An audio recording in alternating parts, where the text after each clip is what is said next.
pour être au-dessus de vos concurrents, alors il faut que vos collaborateurs soient bien formés. Même s'il faut dépenser un peu d'argent, vous allez pouvoir en gagner beaucoup plus. D'ailleurs, je voudrais louer ici monsieur le ministre de l'économie numérique du Tchad, monsieur docteur Michel Bouka, d'ailleurs à qui je dis bonsoir, lui qui est de l'autre côté et qui nous entend et qui va réagir d'un moment à l'autre.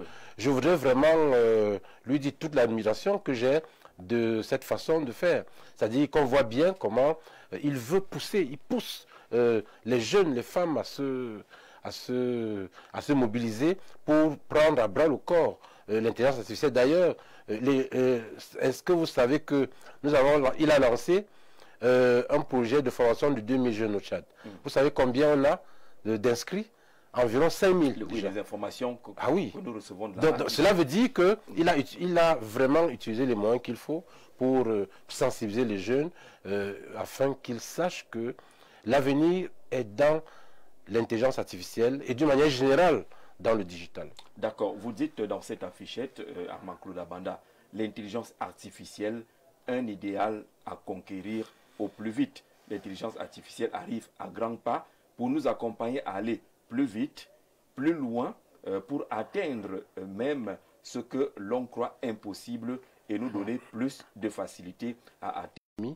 Dans l'utilisation de l'outil informatique. Alors, vous avez anticipé un peu sur la question de notre ami Mohamed Bello, étudiant à l'IAI Cameroun, centre de Garoua, qui demande quels sont les impacts potentiels de l'intelligence artificielle sur l'emploi et la société dans les prochaines années. Sur l'emploi, sur la société dans les prochaines années. Est-ce qu'il y a un impact de l'intelligence artificielle? L'impact, le premier impact que je vois, c'est d'optimiser la productivité. Oui. C'est d'aller vite, parce que vous produisez beaucoup et vite, ce que l'intelligence humaine ne peut pas faire de façon aussi évidente. Et l'intelligence artificielle, beaucoup de gens pensent qu'elle va créer du chômage. Mais non, elle va plutôt créer des métiers.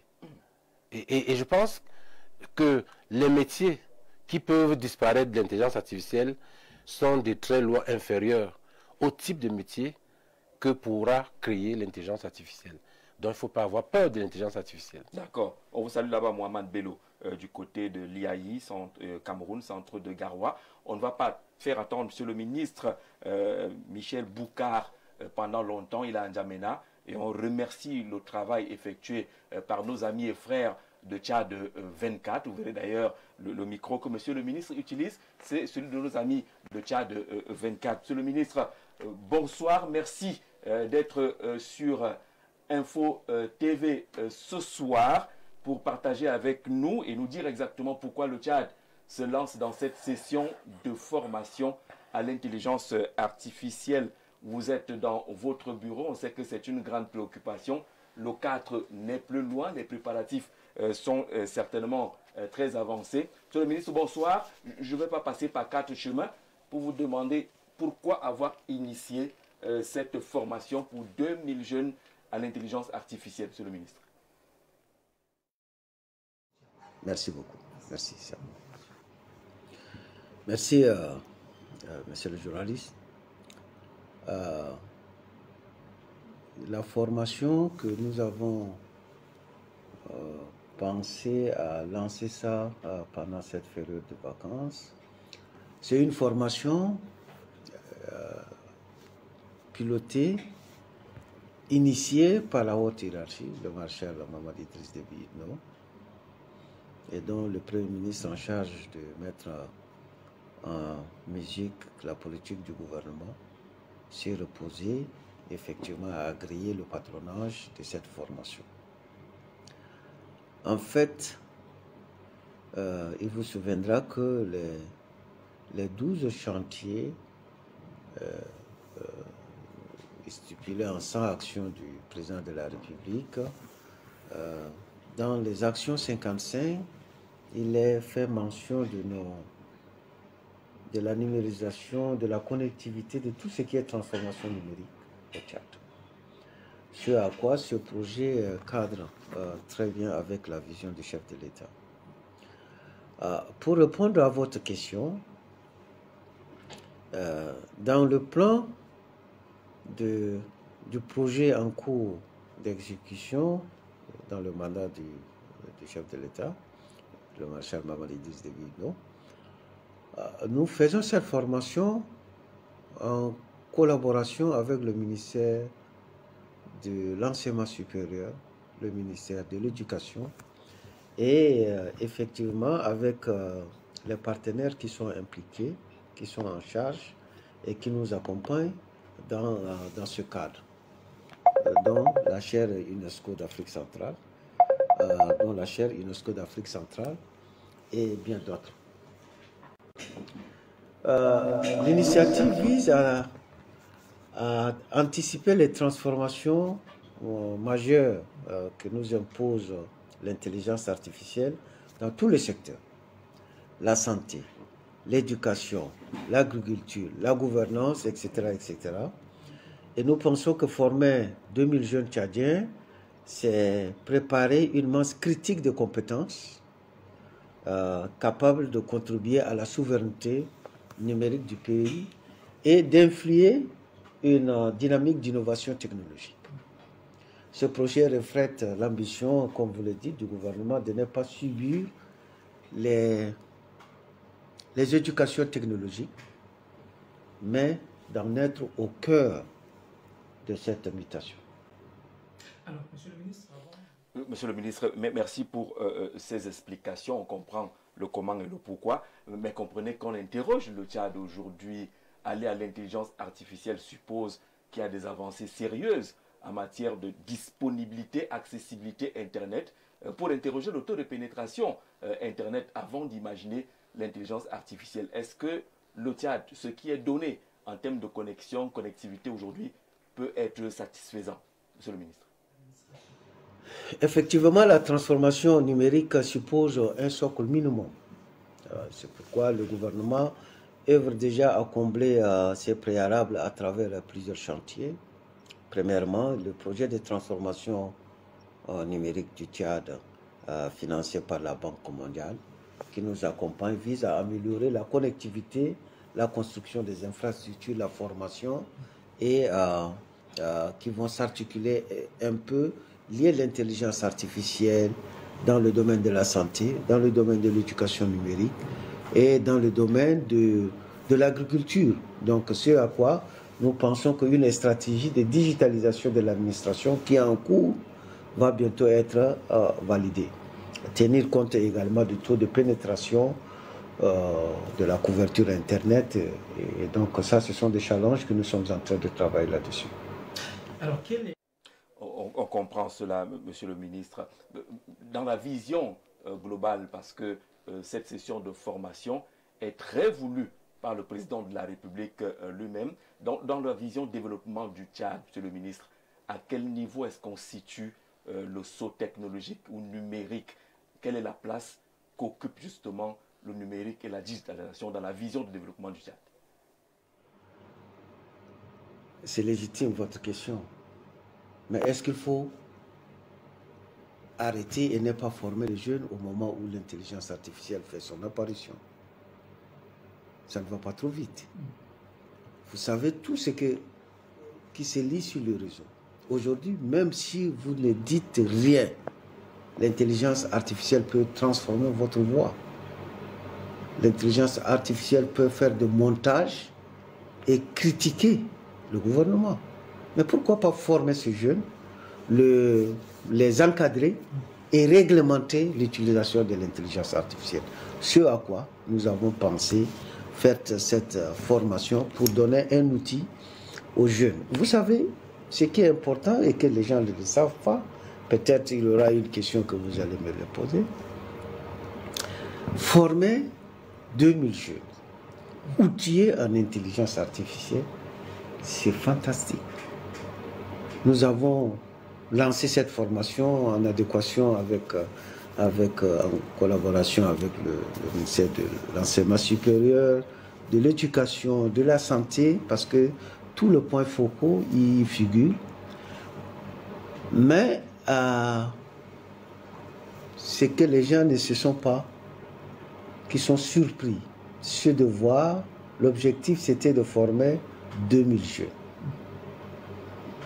Nous sommes obligés d'arrêter les inscriptions parce que nous sommes à 4000 et plus de jeunes.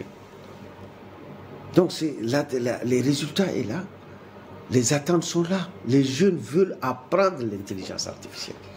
Vous savez, quand vous faites une formation, vous ne pouvez pas s'attendre à quelque chose. Nos parents nous ont inscrits à l'école, mais avec quel objectif? Allez-y à l'école, vous allez devenir des fonctionnaires. Allez-y à l'école, vous allez devenir ceci. Mais aujourd'hui, il y a des gens qui se sont fait former grâce à l'intelligence artificielle qui sont devenus des milliardaires. Je vais citer le cas de Alexandre Wang, un jeune qui aujourd'hui totalise 3,6 milliards de dollars grâce à l'intelligence artificielle. À supposer que ce jeune, nous le formons et qu'ils ont la possibilité de se connecter, ils ont la possibilité de créer leurs propres initiatives, ça peut leur générer de l'emploi, ça peut leur amener à réfléchir à autre chose. L'intelligence artificielle, si nous le formons, nous le réglementons, nous les encadrons et nous les réglementons, ces jeunes peuvent faire beaucoup de choses dans une année ou 2 ans. Je précise que nous avons en direct de N'Djamena au Tchad, monsieur le ministre de l'économie numérique et de la digitalisation de l'administration, qui conduit sur le terrain ce projet de formation de pratiquement 2000 jeunes tchadiens à l'intelligence artificielle.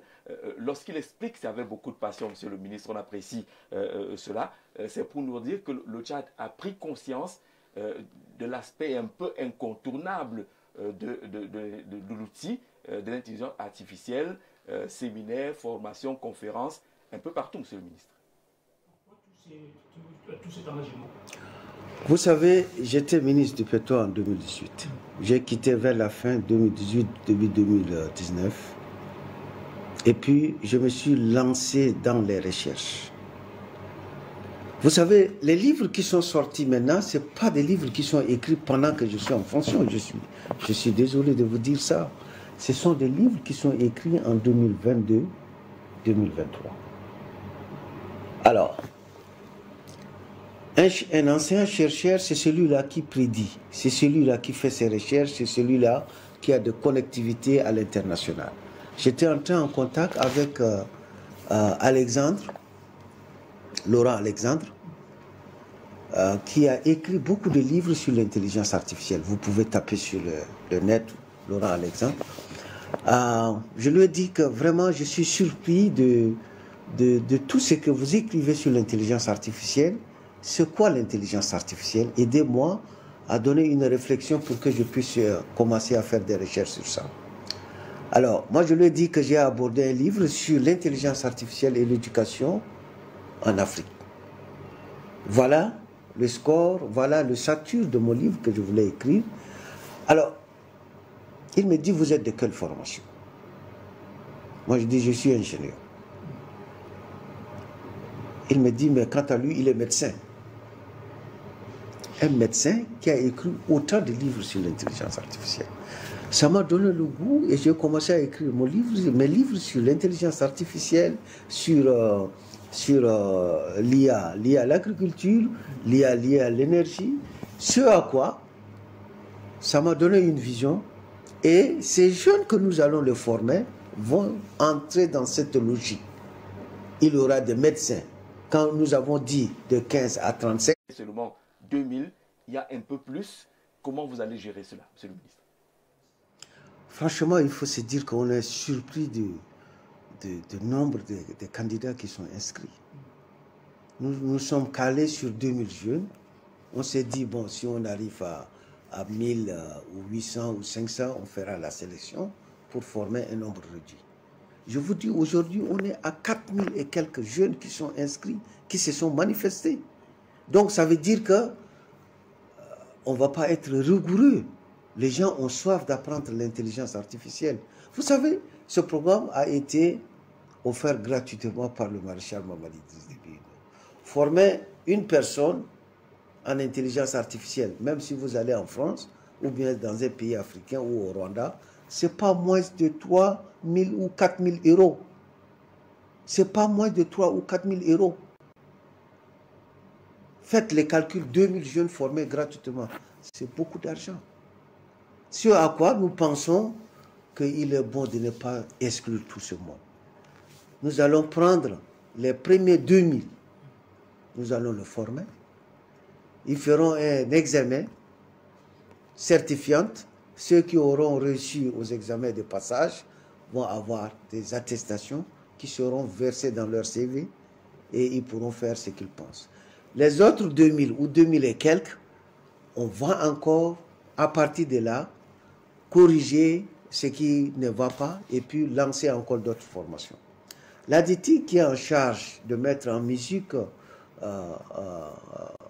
cette applicabilité de la formation, nous sommes en train de regarder comment ça va se faire. Une lettre a été envoyée déjà au niveau de l'enseignement supérieur pour qu'il nous attribue les amphithéâtres de la faculté de médecine, de Gardolé et puis de Tougra. L'ADETIC a des centres multimédia qui sont construits dans certaines provinces qui vont être également, le programme va être lancé. L'autre idée, je pense qu'on est en train de regarder le cadrage, puisque le Tchad est trop vaste avec la connectivité. Et heureusement que nous sommes en train de... Starlink est déjà au Tchad. C'est une solution déjà pour les zones reculées. L'ADETIC s'occupera de ce volet et fera des formations sur place, puisqu'il y aura la connectivité. Bon, certains experts qui vont venir de l'extérieur et d'autres, évidemment, qui sont au Tchad, vont se joindre à eux pour faire de manière rotationnelle cette formation présentielle. L'aspect formation en ligne avec un code qui sera généré nous permettra également de voir dans quelle zone l'ADETIC a son centre multimédia pour engager cette formation en ligne. L'objectif de ces centres multimédia qui sont construits par l'ADETIC, c'est de faire en sorte que les jeunes doivent se former sur place dans toutes les provinces. Voilà le programme du chef de l'État qui intéresse la jeunesse et je pense que si on le fait bien, pendant 10 jours de formation, ces jeunes vont s'occuper d'eux-mêmes. 10 jours de formation, monsieur le ministre, permettez que j'insiste sur ce délai relativement court. On n'est pas des experts, mais on imagine qu'aller à l'intelligence artificielle en 10 jours, délai un peu court, mais qui appelle une expertise assez pointue justement. Dites-nous quelle est la mobilisation en termes d'experts qui a été faite des formateurs pour permettre à ce que l'objectif soit atteint dans les délais, monsieur le ministre. Tout à fait. Il y a des compétences extérieures qui sont mobilisées. Il y a des compétences sur place qui sont mobilisées. Et je pense que ça, c'est la formation de la jeunesse.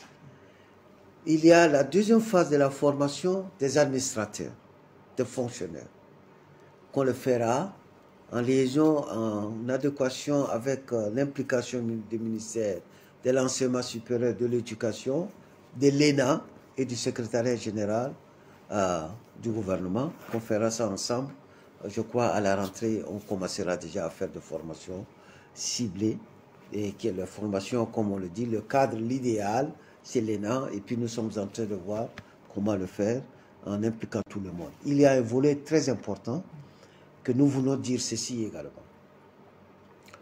Le ministère de l'Enseignement supérieur et de l'Éducation nationale sont impliqués dans la formation de jeunes, avec les points focaux qui sont là. Mais un programme spécifique va être fait par le ministre de l'Enseignement supérieur et pourquoi pas celui de l'Éducation nationale pour que l'IA soit enseignée dans les lycées techniques.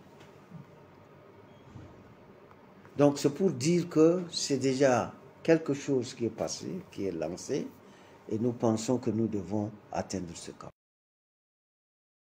Voilà donc qui a dit, monsieur le ministre, on ne va pas abuser de votre temps ce soir, mais on vous a entendu évoquer Starlink. Permettez qu'on entre dans l'actualité tchadienne. C'est un peu accueilli comme une nouveauté. Est-ce que c'est une simple coïncidence avec l'organisation de cette formation, où il y a un lien entre cette formation et l'arrivée de Starlink au Tchad, monsieur le ministre? Qu'est-ce que vous appelez hasard? Une situation hasardeuse, c'est une situation qui vient spontanément. Mais je pense que c'est... on peut dire que c'est quelque chose qui arrive à point nommé. Nous, on avait planifié la formation de jeunes en intelligence artificielle. Nous étions en négociation avec Starlink, mais on ne savait pas quand est-ce Starlink devrait être sur place. Mais si Starlink arrive à la veille de la formation de jeunes en intelligence artificielle, c'est une solution de la connectivité qui permettra aux jeunes de se faire connaître et de ne pas se soucier des questions d'Internet. Voilà, merci monsieur le ministre. On ne va pas abuser de votre temps. Nous avons appris que votre journée était chargée. Il y aurait même eu des sorties avec le chef du gouvernement. Mais merci. Votre présence apparaît au bureau pour répondre à nos questions démontre de l'importance que vous accordez à cette formation de 2000 jeunes, et un peu plus d'ailleurs, puisque le nombre est pratiquement multiplié par 2 aujourd'hui. On vous dit grandement merci. On espère qu'on se retrouve là-bas, à N'Djamena, à partir du 4 août jusqu'au 14, pour vivre justement cette formation et l'acquisition de cet outil, l'intelligence artificielle. On quitte N'Djamena pour revenir dans ce studio. Amakou Dabanda, vous le connaissez très bien, monsieur le ministre de l'économie numérique et de la digitation de l'administration au Tchad, qui a séjourné il n'y a pas longtemps à l'IAI ici au Cameroun. Globalement, on sent le sérieux et la pertinence du projet lorsqu'on écoute monsieur le ministre tchadien. Ben, c'est un projet très sérieux. Et je pense qu'on voit bien le niveau de sérieux et d'appropriation par le ministre lui-même de son projet, par on va dire le nombre de coups de fil que nous entretenons chaque jour. Cela veut dire qu'il tient vraiment à ce que cette formation se passe bien. Et je pense que c'est encore pour moi une autre opportunité d'apprécier cette vision, celle de développer le capital humain. Parce que comme je l'ai dit tout à l'heure, nos pays ont souvent des problèmes d'infrastructure qui ne sont pas toujours assez avancés. Mais lorsqu'ils essayent de développer ces infrastructures, il faudrait que, en même temps, ils pensent à développer le capital humain de façon à ce que les personnes qui vont utiliser ces infrastructures soient prêtes lorsqu'elles seront mises en œuvre pour la population. Et je crois que c'est aussi... une politique donc d'anticipation, ce que vous avez appelé dans le terme d'émission, la vision. La vision. Oui. Et je pense que cette vision part de ce qu'il soit important d'encourager les populations à se former à l'utilisation de l'outil informatique, de l'intelligence artificielle. Et vous avez bien vu qu'au Cameroun, les pouvoirs publics ont soutenu le projet 100 000 femmes. Oui. Ils ont soutenu le projet MIGEF 2035, qui vise à former 1 million de jeunes enfants et de femmes à l'horizon 2035. D'ailleurs, nous sommes en 2025, mais nous sommes déjà à 982 000 jeunes enfants et femmes formés sur l'ensemble du territoire national, y compris jusque dans les fins fonds des villages et sur toutes les couches, les sourds-muets, les orphelins, les handicapés, les enfants de la rue. Il y a beaucoup de personnes qui sont formées gratuitement, justement par la volonté de la marraine nationale du projet, Madame Chantal Biya. Et surtout, c'est un projet qui a été fortement encouragé par le président de la République, le président Paul Biya. Donc, vraiment, je pense que cette vision a permis de faire en sorte que le Cameroun ne soit pas en retard par rapport aux autres pays africains. Et vous avez vu également tous les efforts qui sont en train d'être déployés par Madame le ministre des Postes et Télécommunications pour encourager les jeunes qui sont dans les start-up, qui sont dans l'innovation, dans la création de l'emploi digital. Et ça, c'est très appréciable. Et c'est pourquoi je pense qu'il faut continuer de le faire, mais il faut le faire encore davantage. Parce que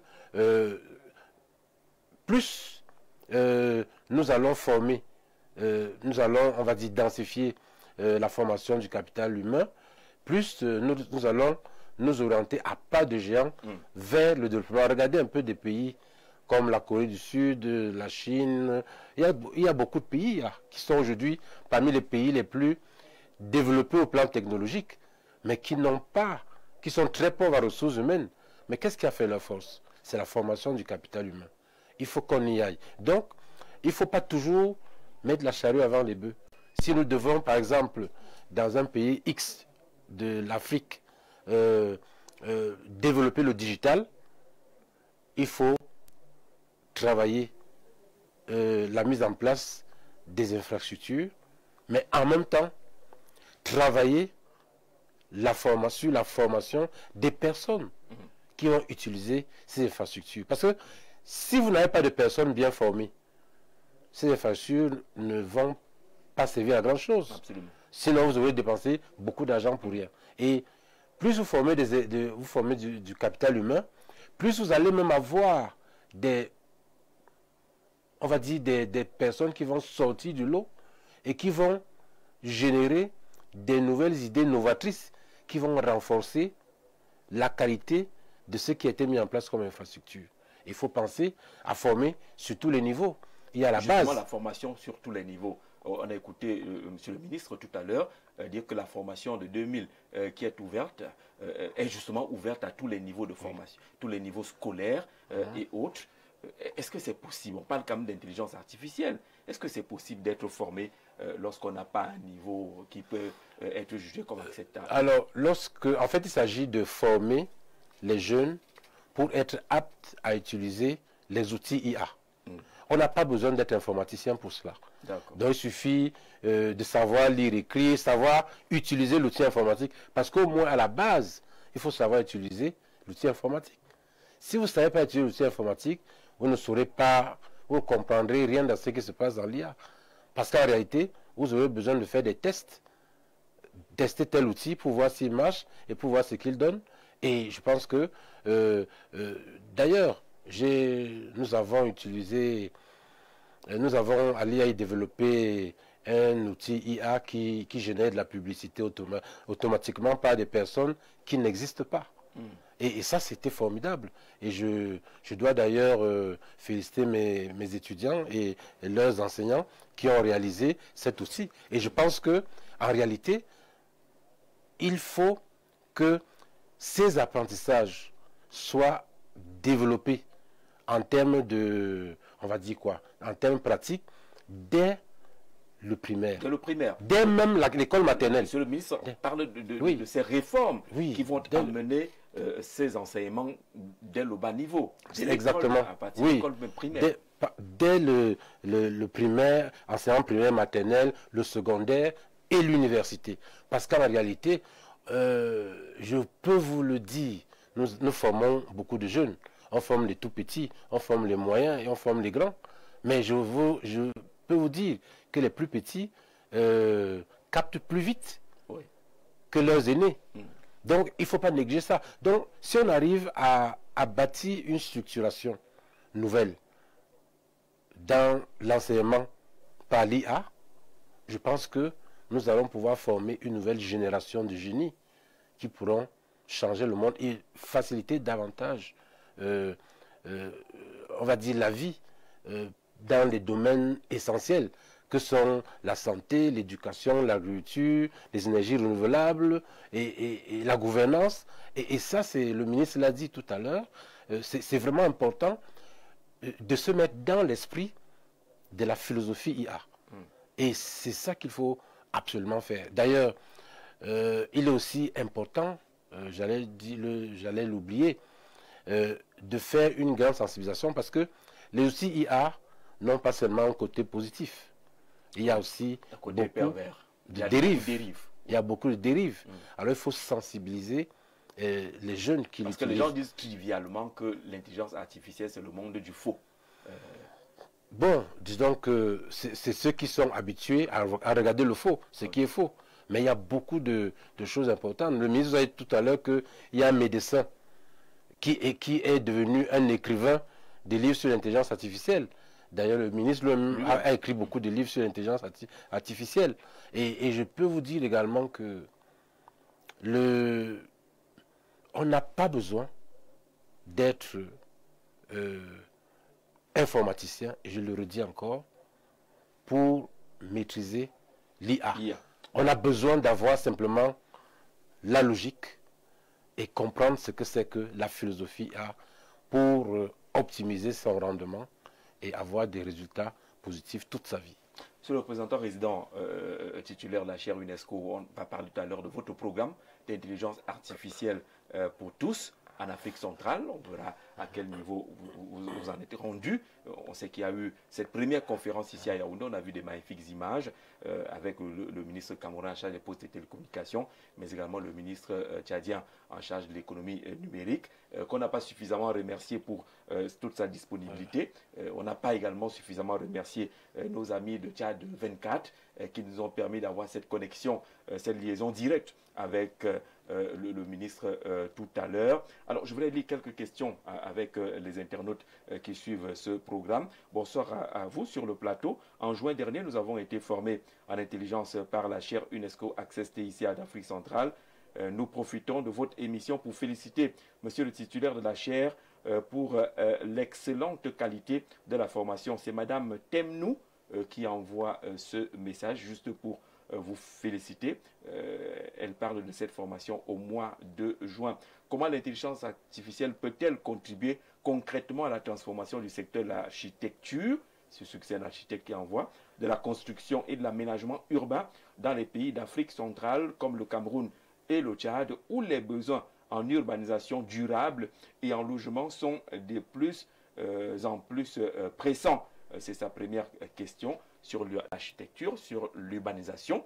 Vous pouvez commencer par répondre par là, parce qu'il a d'autres questions. Comment est-ce que l'intelligence artificielle peut contribuer concrètement à la transformation du secteur de l'architecture et la construction et l'aménagement urbain?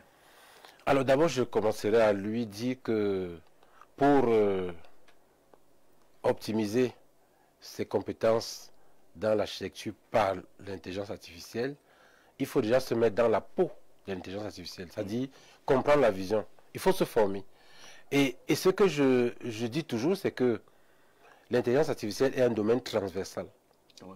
Ce n'est plus un domaine qu'on doit considérer comme spécifique. Il faut savoir que nous devons l'utiliser dans tous les domaines. Ça s'appelle l'architecture, la médecine, la culture, l'éducation.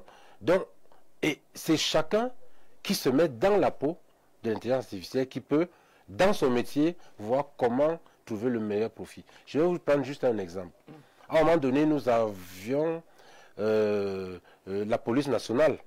Et le ministère de la Défense avait formé beaucoup de fonctionnaires, des commissaires, des officiers de police, des capitaines, etc.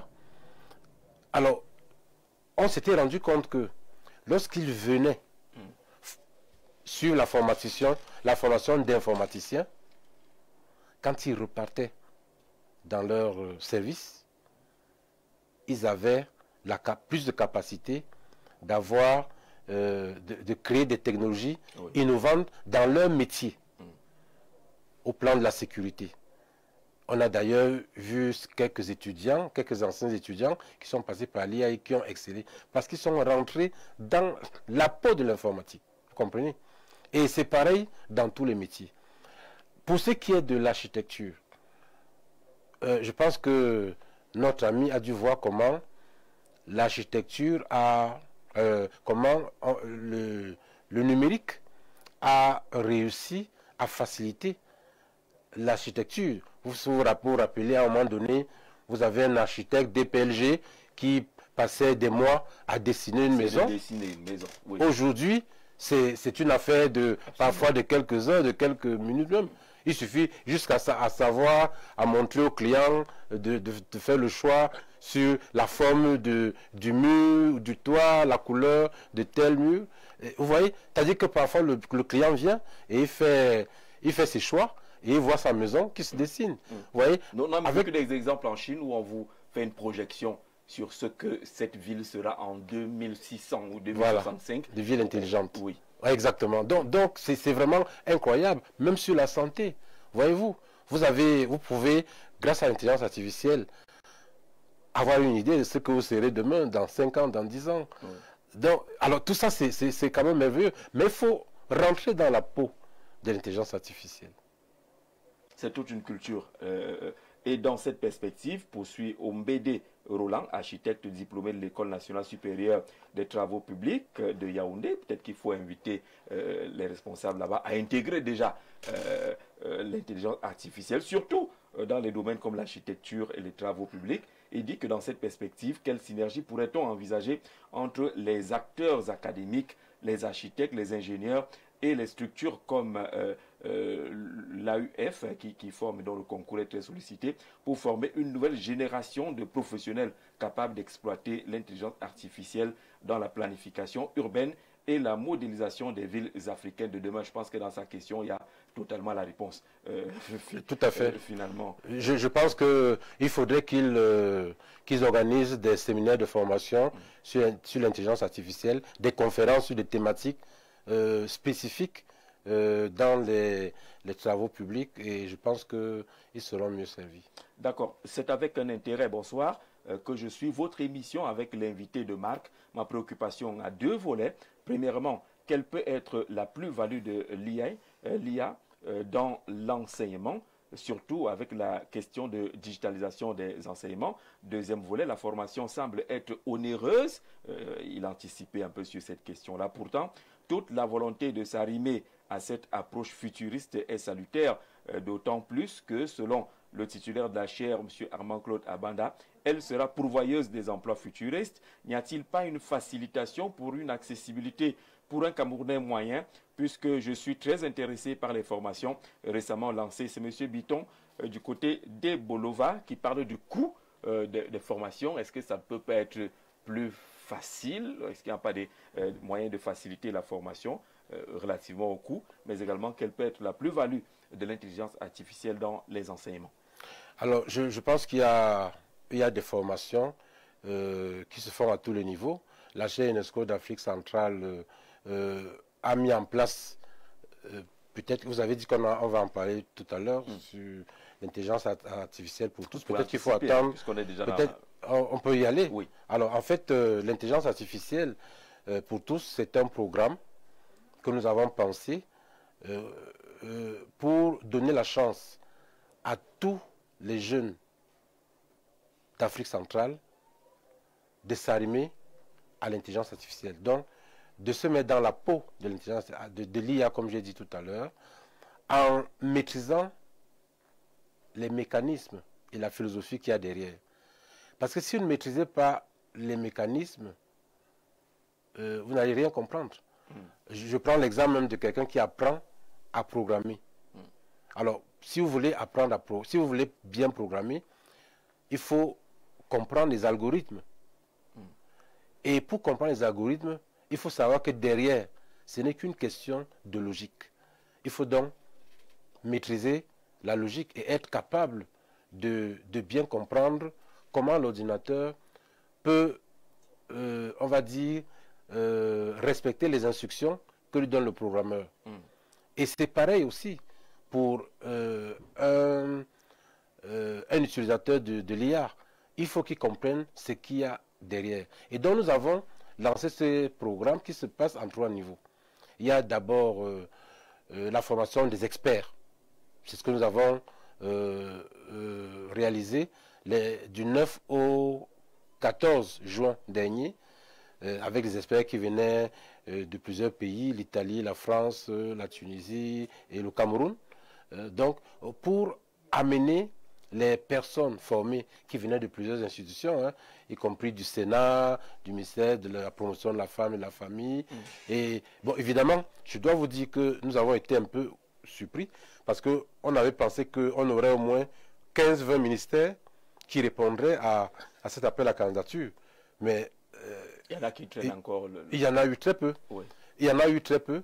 Bon, et évidemment, il y a toujours des gens qui traînent le pas. Rappelez-vous que le président de la République avait dit que l'avenir digital qui s'annonce n'attendra pas les retardataires. L'avenir digital qui s'annonce n'attendra pas les retardataires. Cela veut dire que quand il le dit, il se rend compte que malgré ces appels à la digitalisation, il y a beaucoup qui traînent le pas. Mais ça n'a pas vraiment beaucoup changé. Les gens ne comprennent pas qu'il faut prendre de l'avance, développer le capital humain et avoir la possibilité de maîtriser cette digitalisation et de bénéficier des vrais avantages de ce qu'elle peut nous procurer pour faciliter notre vie. Et maintenant, en dehors de ces formations de haut niveau, nous avons des programmes de vulgarisation de l'intelligence artificielle. Oui. Et c'est pas le Tchad que nous commençons. Voyez-vous, ce programme qui a commencé au Tchad va se poursuivre dans d'autres pays. Et je remercie d'ailleurs Monsieur le ministre de l'économie numérique, lui qui est l'initiateur de cette belle idée, qui nous a donné l'idée de commencer donc par le Tchad pour continuer avec les autres. Donc le Tchad devient un peu la locomotive de ce programme de vulgarisation. Et là, on n'aura plus d'inquiétude en termes de coûts. Non. Lorsqu'on entre dans la phase de vulgarisation. Alors, en principe, quand on vulgarise, les coûts sont bas. Maintenant, il y a aussi une autre façon. Si on arrive à obtenir des financements par des organisations internationales ou par l'État, on peut rendre la formation gratuite. Comme nous l'avons fait avec l'opération 100 000 femmes, avec MIGEF, où nous avons formé sur les 982 000 personnes formées aujourd'hui, je peux vous dire qu'il y a au moins 500 000 qui ont été formés gratuitement, grâce à l'accompagnement de l'État. Là, je profite encore pour remercier les ministres Alamine Ousmane Meh et lui Paul Motazé, qui, comme vous le savez, ont toujours accompagné ces projets. Et donc, tout ça dépend aussi de la vision de l'État, de la vision des États. C'est-à-dire qu'en réalité, c'est l'État qui pousse vraiment la formation, qui pousse la vision qu'il y a derrière. Et c'est pourquoi d'ailleurs, si nous sommes à l'avance sur le nombre de personnes formées, je vous ai dit que c'était l'horizon 2035, MIGEF. On en 2025, il ne nous reste que 18 000. C'est justement grâce à cet accompagnement. Donc, je pense que avec cette vulgarisation, on va gagner beaucoup de choses. Maintenant, il y a notre projet que nous avons, c'est l'intelligence africaine pour enfants et jeunes. Enfants, notamment pour enfants. Parce que nous allons lancer pour le mois d'août des programmes pour les enfants. C'est-à-dire qu'ils sont à la maison, ils viennent faire 2 semaines à l'IAI chaque matin, ils viennent de 9h à 13h, ils font quelques TP, quelques pratiques de l'intelligence artificielle, et puis après, quand ils vont rentrer chez eux, ils vont le développer. Enfin, il y a maintenant au plan académique, nous avons lancé des programmes de formation, de licence, de master en intelligence artificielle, en big data, en cybersécurité et en management des systèmes d'information. Parce qu'on voudrait que si quelqu'un a la maîtrise du big data ou de l'IA ou même de la cybersécurité, qu'il ait la capacité de pouvoir manager son entreprise. Parce qu'on veut former des jeunes dans ces métiers d'experts pour qu'ils soient des chefs d'entreprise, pas pour qu'ils aillent chercher du travail. Et par la suite, nous sommes en train de créer une école doctorale. D'ailleurs, grâce à le président du comité scientifique, le professeur Jean-Paul Biard, qui est conseiller technique numéro 1 du ministre d'État, ministre d'Enseignement supérieur. Donc, toutes ces personnes qui ont été formées en licence, en master dans ces domaines-là, vont ensuite aller vers des thèses de doctorat sur des sujets concernant donc les big data, l'intelligence artificielle et la cybersécurité. Donc voilà à peu près ce que nous proposons. Vraiment qu'on puisse former des leaders dans le domaine, qu'on puisse former des utilisateurs dans la pratique quotidienne en termes de capacité de travail, et qu'on puisse former maintenant des jeunes qui peuvent utiliser, même en jouant, l'intelligence artificielle pour apprendre et se développer. Le ministre vous a dit tout à l'heure qu'avec l'intelligence artificielle, on peut développer des métiers d'apprentissage qui permettent d'augmenter la capacité d'être plus compétent et d'avoir plus de visibilité sur l'avenir. Un vaste programme donc, et tout le monde est concerné, vu que même les petits-enfants ont leur segment. Bonsoir Jean-Jacques Zé, et à votre invité. Lorsque l'invité parle de l'intelligence artificielle, il s'agit de laquelle exactement? Car il y a l'intelligence artificielle faible et l'intelligence artificielle forte qui est le domaine de la robotique. Alors, s'il est vrai que l'intelligence artificielle en général apporte une plus-value à l'homme, il est également opportun de reconnaître qu'elle est porteuse d'effets pervers, le représentant l'a dit tout à l'heure, qui, eux, ne sont pas mis en avant par les promoteurs en Afrique. Partant de ce postulat, est-ce qu'il est question pour l'Afrique d'embrasser béatement et passivement en bonne consommatrice qui subit les défauts et les dérives dont regorge ce domaine, sans toutefois être capable de tracer les lignes de protection pour préserver notre être, nos us et coutumes africaines et pour éviter d'être noyés dans l'océan de travers et de tous autres? À quel niveau se situe réellement l'Afrique actuelle en rapport avec tous les enjeux de l'intelligence artificielle? Michel Ongolo, analyste et observateur curieux, qui a fait toute une analyse là-dessus, il a parlé des dérives. Est-ce que l'Afrique va consommer tout simplement parce que les promoteurs ne mettent pas à l'avant le côté pervers de l'intelligence artificielle? Il demande également à quel niveau on se trouve, la faible ou la forte, qui concernerait la robotique. Alors, ces interrogations sont toutes pertinentes. Maintenant, par rapport à quel niveau, faible ou forte, nous n'avons pas de limite. Nous embrassons l'intelligence artificielle dans toute sa splendeur, de tous les côtés. Et vous savez que même sans l'intelligence artificielle, nous avons eu à former des jeunes qui ont inventé des robots. Ah oui. Et aujourd'hui, qui sont d'ailleurs, qui travaillent dans des industries américaines et européennes. Donc, cela veut dire que il ne faut pas se cramponner dans un ghetto particulier. Il faut ouvrir l'espace pédagogique pour que là où quelqu'un peut trouver sa vocation, qu'il développe et que cela puisse servir le monde. Maintenant, je pense qu'en termes de dérive, j'ai dit tout à l'heure que vous voyez, chaque métier a des avantages et des inconvénients. Absolument. Quand on crée une belle voiture qui va vite, bon, elle vous sert pour rouler confortablement et vite et aller et regagner votre lieu de service pas de façon assez rapide. Mais elle peut aussi vous tuer parce que, en allant vite, parce que si vous dérapez, c'est comme la route. La route, quand on la construit, vous avez une belle route goudronnée de 150 km où vous roulez sans problème. Mais à un moment donné, il y a des chauffeurs qui, du fait justement que la route est bonne et il va au-delà de peuvent aller très très vite. Donc, vous voyez, tout cela, c'est une question de sensibilisation. C'est la comparaison que je fais souvent entre la route et les réseaux sociaux. Hein.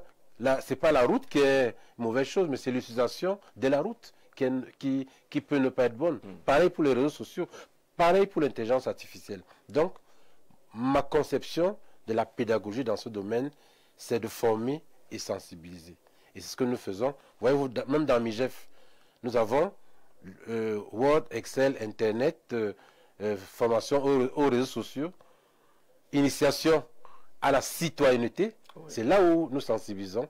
Initiation à l'entrepreneuriat, c'est pour donner la culture de l'entrepreneuriat. Voilà. Bonsoir, très distingué personnalité et promoteur de l'IAI Cameroun, c'est le représentant résident. Je suis Pierre Eton, rééducateur kiné orthophoniste.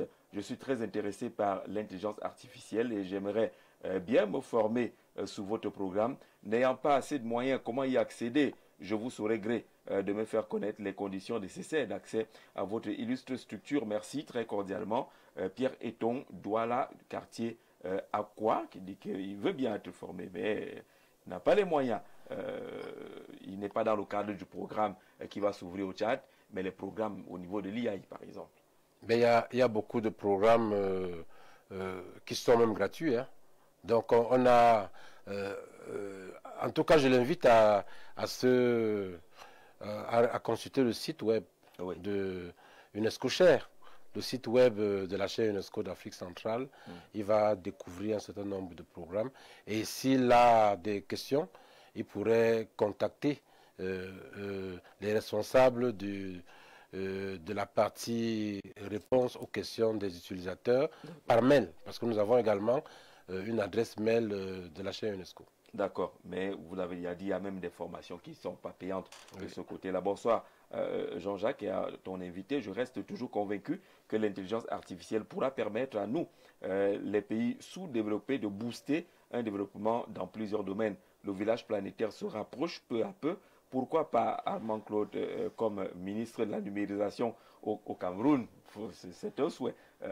Nimi Frédéric Charles, conseiller principal de jeunesse et d'animation depuis Yagua, qui pense que cette affaire-là est en train d'arriver. Peut-être faudrait-il anticiper avec une responsabilisation dans le domaine. Non, moi je suis un formateur et je suis fier, passionné de ce que je fais.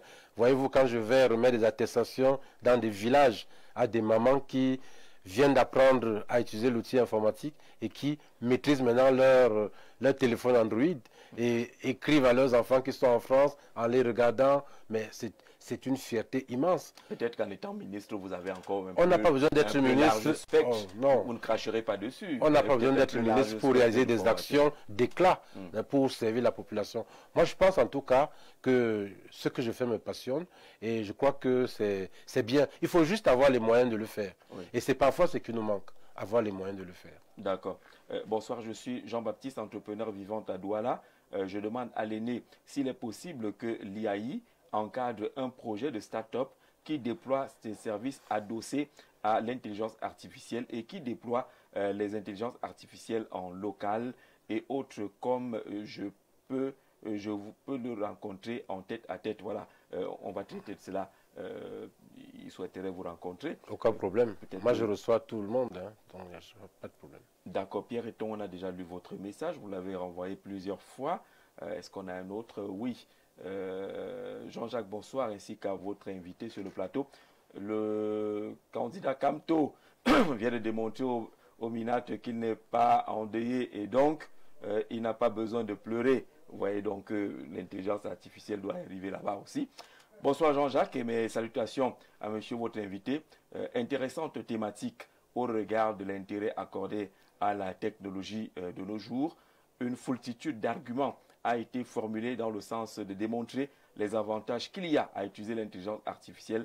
Ma question par contre est de savoir si l'IA ne contribuerait pas à la fragilisation de la science du point de vue de la réflexion, de la recherche, de l'originalité de cette dernière, plagiat, etc. par exemple, singulièrement dans les recherches scolaires et universitaires. Messire Akibou, depuis Ngaoundéré, qui demande si l'intelligence artificielle ne va pas contribuer à fragiliser la science du point de vue de la réflexion, de la recherche, de l'originalité, par exemple les plagiats et autres. Eh bien justement, on est très conscient que l'intelligence artificielle va forcer le changement ou alors l'amélioration ou l'adaptation des systèmes éducatifs. D'ailleurs, je peux vous dire que nous avons eu plusieurs conférences successives organisées par l'UNESCO qui a réuni les titulaires des chaires UNESCO du monde.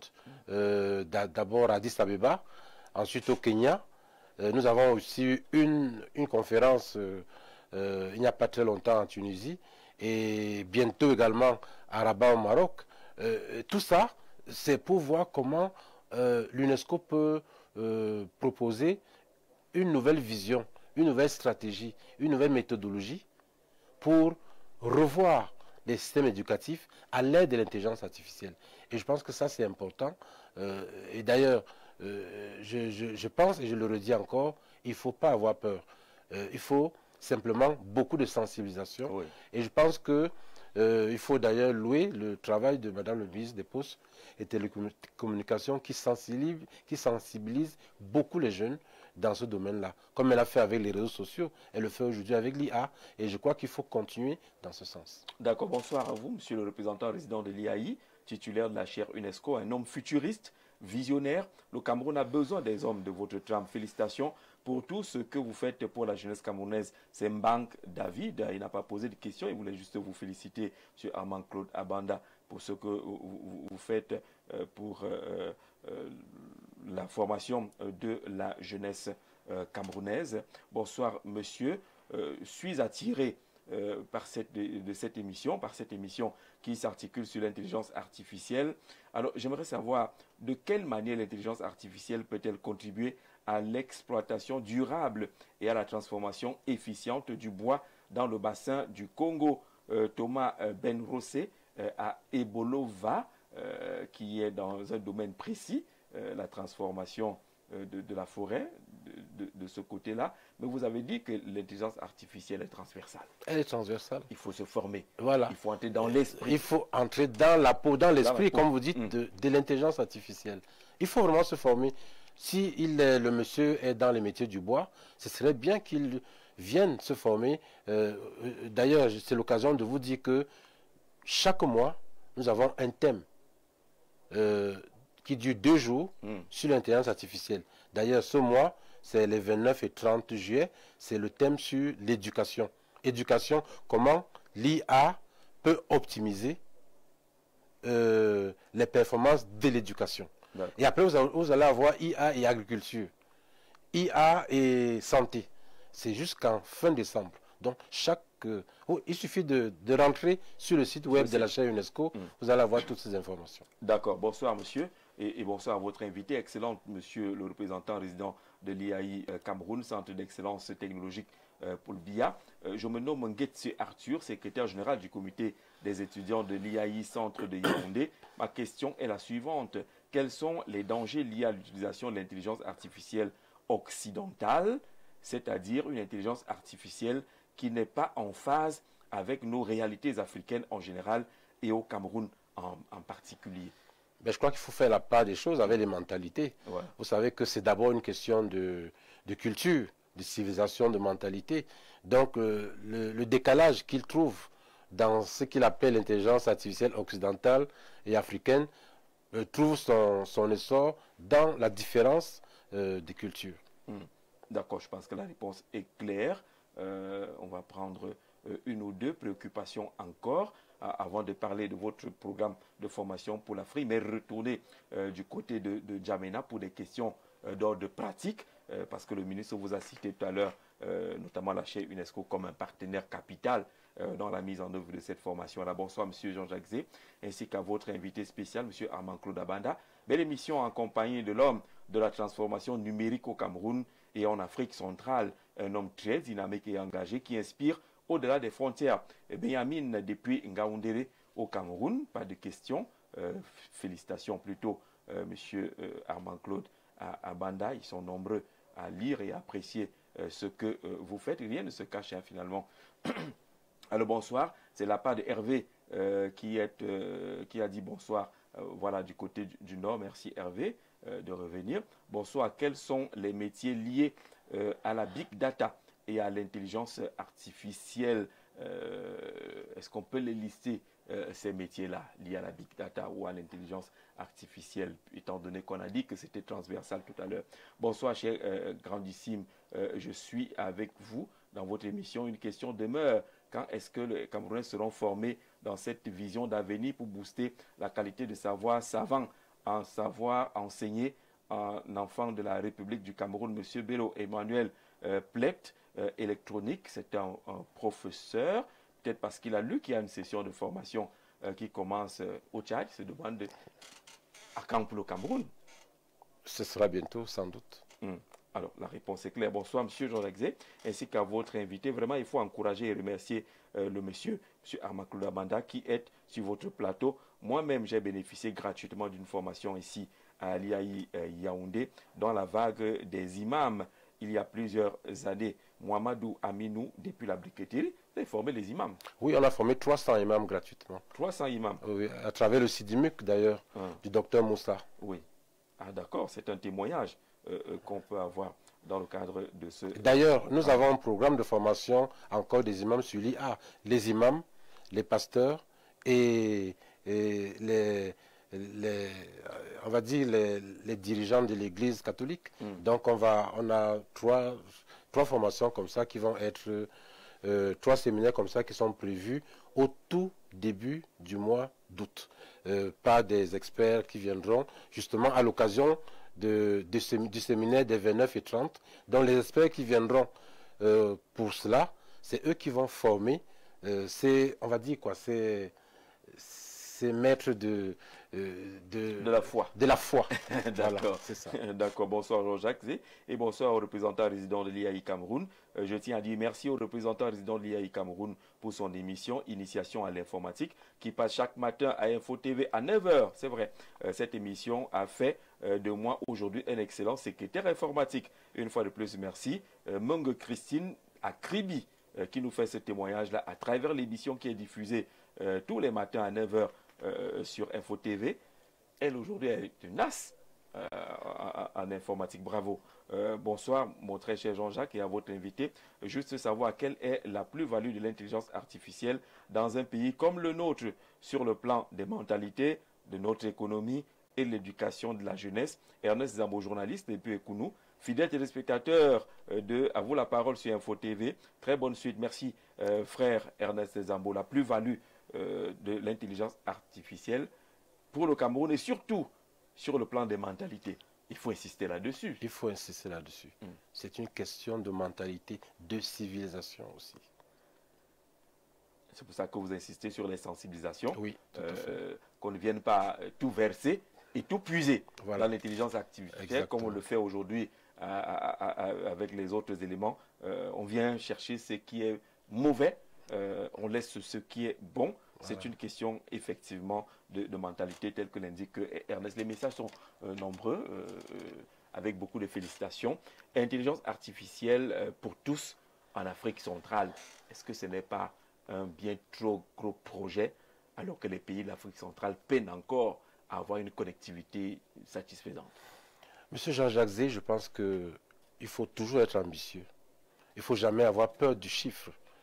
Moi, je me rappelle quand je créais l'opération 100 000 femmes. Il y a des gens qui me taxaient un peu de fou. Mais comment est-ce que je vais atteindre 100 000 femmes formées en 10 ans? Mais j'ai dit, allons-y, allons seulement. À un moment donné, on a atteint 5 000, 10 000, 15 000, 20 000, et on a dépassé 100 000. On est allé à 103 350 femmes formées en 10 ans.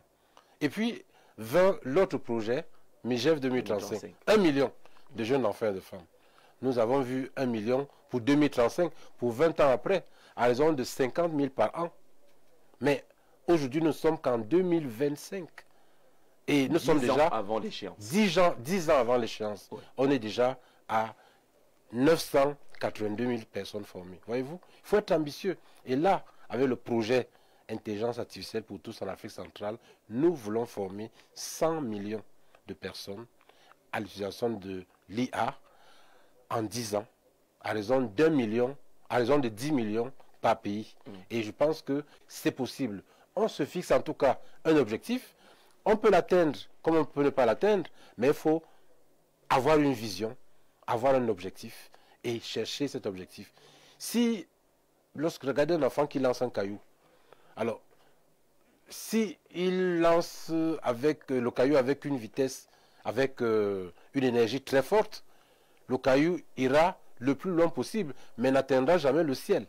Mais il ira quand même très loin. Oui. Donc il faut avoir une vision et avoir de l'énergie pour sous-tendre sa vision. Et je pense que nous pouvons le faire. Nous sommes en train de créer des représentations nationales de la chaire dans chaque pays. Nous en avons une déjà au Tchad. D'ailleurs, c'est un ancien ministre d'enseignement supérieur qui est le représentant national de la chaire UNESCO au Tchad. Nous avons un représentant national de la chaire au Congo. On en a un au Gabon et puis en République centrafricaine. nous allons continuer avec Malabo et puis avec les autres pays, RDC, etc. Donc je pense que il faut avoir de l'ambition. Peut-être que ce n'est pas nous qui allons achever cette ambition, mais il faut déjà la mettre sur les rails et peut-être que c'est ce projet qui va transformer le monde, peut-être donner un nouvel ordre mondial par les résultats des capacités humaines qui vont être formées. Et puis l'Afrique va prendre un nouvel essor. D'ailleurs, comme je l'ai souvent dit, la différence entre la révolution industrielle et la révolution numérique, c'est que avec la révolution industrielle, l'Afrique était mal partie parce qu'il faut avoir des gros moyens, de l'artillerie lourde, des grandes industries. Mais avec le monde numérique, on a juste besoin d'un ordinateur et d'un cerveau. Et il n'y a pas de cerveau de blanc, ni de cerveau de noir, ni de cerveau de jaune. C'est un cerveau humain. Un cerveau. Voilà, c'est juste un cerveau. Et on l'a vu d'ailleurs avec nos étudiants. Rappelez-vous, l'aval virtuel. Ah oui, le Cameroun, nos étudiants avaient représenté le Cameroun à l'aval virtuel. C'est un peu le mondial de la réalité virtuelle. Ils ont gagné en 2009 le prix Jeune Espoir. Alors, sur la base d'une application qui a permis de modéliser un campement, une chefferie Bamileke. Et ça, c'était merveilleux. Voyez. Et en 2010, on a gagné un autre prix, le prix spécial de l'innovation. Ils ont pu modéliser un campement pygmée avec les bruits, les sons de l'eau, etc. On croirait justement une sorte de... qu'on dessinait déjà l'IA 20 ans, 15 à 20 ans avant. On avait de l'avance. On avait de l'avance. Oui. En fait, c'est pour vous dire qu'il faut tester des choses. Il faut essayer des choses. Nous, essayer des choses ne nous fait pas peur. Parce que, regardez le cas de l'IAI, quand je crée l'IAI. J'arrive au Cameroun avec seulement 3500 francs CFA à l'aéroport de Simalène. Et juste le papier qui me nomme représentant résident. Je n'avais pas un franc de plus, un franc donné par le siège. Mais on m'a dit, va te débrouiller, va te battre pour créer IAI Cameroun. Voyez-vous? Donc, avec beaucoup de difficultés, mais beaucoup de passion également, j'ai pu créer une institution qui marche aujourd'hui. Nous avons un campus de 5 hectares. Alors quand on voyait les étudiants dans leur campus, si beau, si haut, sur cette colline de Nkolanga, ils sont tout heureux. Et moi, j'en suis plus heureux encore. D'accord. Voyez-vous, c'est très bien. Il faut être ambitieux pour atteindre des objectifs. Et évidemment, cela peut susciter des jalousies, de l'adversité. Mais franchement... on est focus sur l'objectif. Oui, il faut rester focus sur l'objectif. Nous avons on est victime de beaucoup d'adversités, de part et d'autre. Mais parfois, quand tu réfléchis, tu te dis, ben au fait, qu'est-ce que ces gens-là veulent? Ils veulent juste que je me décourage et que j'arrête. Et si j'arrête, c'est le Cameroun qui perd. Il faut continuer, il faut aller de l'avant. Même si c'est difficile, il faut aller de l'avant. D'accord. Concernant justement cette opération de formation de 2000 Tchadiens, on a dit que finalement vous aurez environ 4000 qu'il faudra former de ce côté-là. C'est du 4 au 14. Du 4 au 14. Ça fait juste 10 jours. Est-ce que c'est suffisant? Absolument. Nous avons bien calculé. Il y a des modules qui sont bien calculés. Il y a un programme qui est fait. Déjà le 4, le programme sera lancé officiellement par le Premier ministre, chef du gouvernement du Tchad. Et la formation commencera immédiatement et s'achèvera le 14. Maintenant, le 15, ce sera la cérémonie de remise des certificats de la chaire UNESCO. Donc, c'est ceux qui auront mérité, évidemment, ceux qui auront passé l'évaluation dont parlait le ministre tout à l'heure. Il faudra avoir 12 sur 20 pour avoir le certificat. Mais évidemment, ceux qui n'auront pas ces 12 sur 20 auront juste une attestation de participation. Mais au moins, ils auront participé, ils auront eu des outils de base pour aller à l'intelligence. Et puis, je vais vous dire, vous avez un certificat d'une chaire UNESCO. Cela peut vous aider quelque part si vous postulez peut-être à des appels à candidature des Nations Unies, des organisations internationales. Dès qu'on voit quelque part que vous avez quand même un parchemin chaire UNESCO, ça compte. Parce qu'une chaire UNESCO, c'est une université des Nations Unies. Vous savez que les chaires UNESCO, il y en a environ 900 dans le monde entier, même si la plupart sont localisées dans les Amériques, l'Asie, l'Europe. Mais il faut dire quand même que nous avons pu avoir la chance d'avoir une chaire qui a même une vocation surrégionale, une chaire éthique.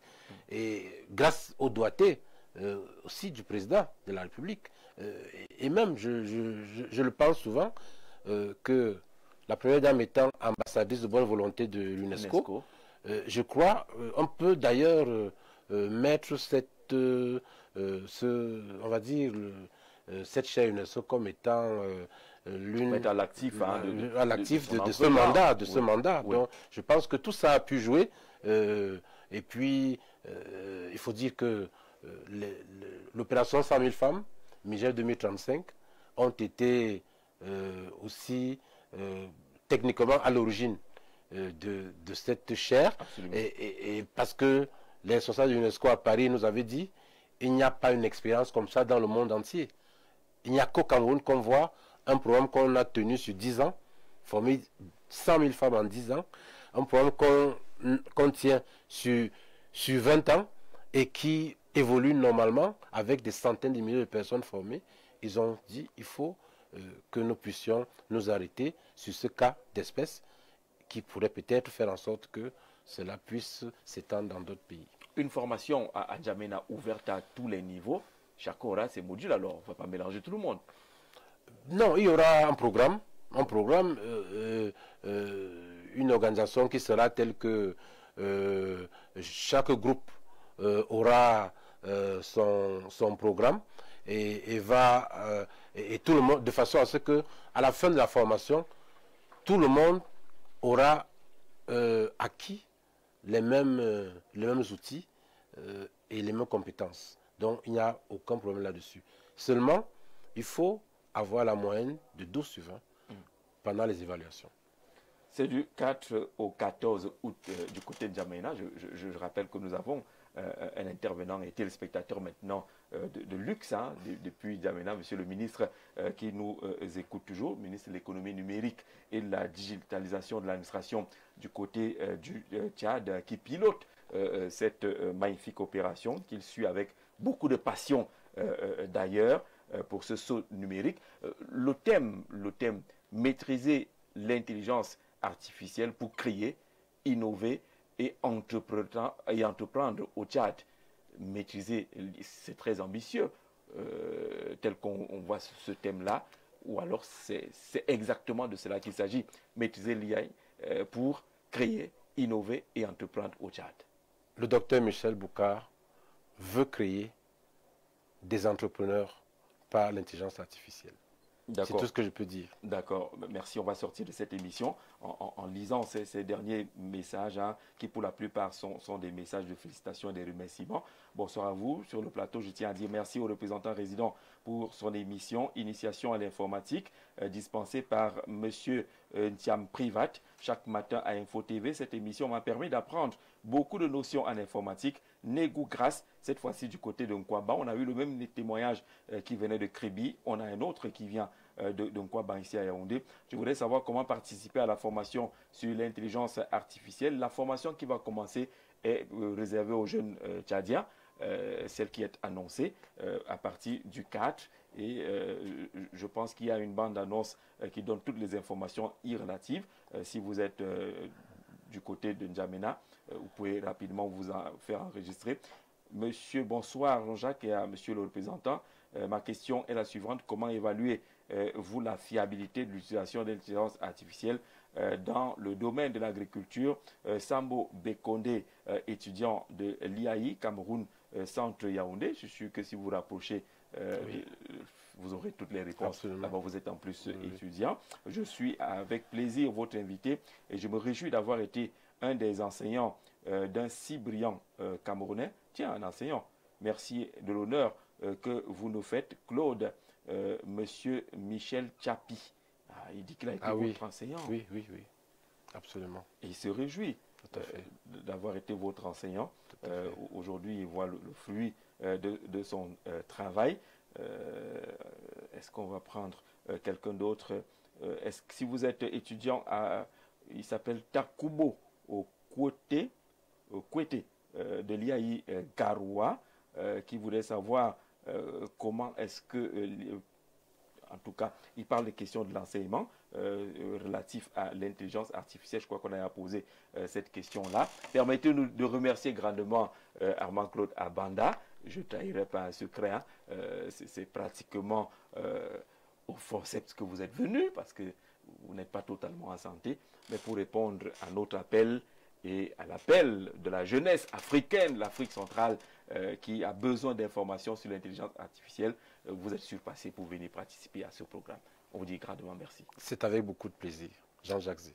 Remercions particulièrement Monsieur le ministre de l'économie numérique du côté du Tchad, hein, et nos amis, on n'oubliera pas, qui nous ont permis d'avoir cette interview en direct de N'Djamena. Ils sont des jeunes qui ont été parrainés ici au Cameroun avant de repartir travailler du côté du Tchad. D'ailleurs, ils sont très fiers de leur parrain qui est ici, Parfait Zambo. Nous saluons Abdoulaye Bani qui nous a aidés pour réaliser cette interview en direct, et toute son équipe. On salue Emmanuel, Elias, mais remercier toute l'équipe de Tchad 24 pour cette magnifique collaboration qui va certainement se poursuivre et qui va accompagner cette belle initiative de formation de 2000 Tchadiens à l'intelligence artificielle. N'oubliez pas la rediffusion de ce programme dimanche à 7 h du matin et peut-être un peu plus. Merci beaucoup à Armand-Claude Abanda. C'est moi qui vous remercie.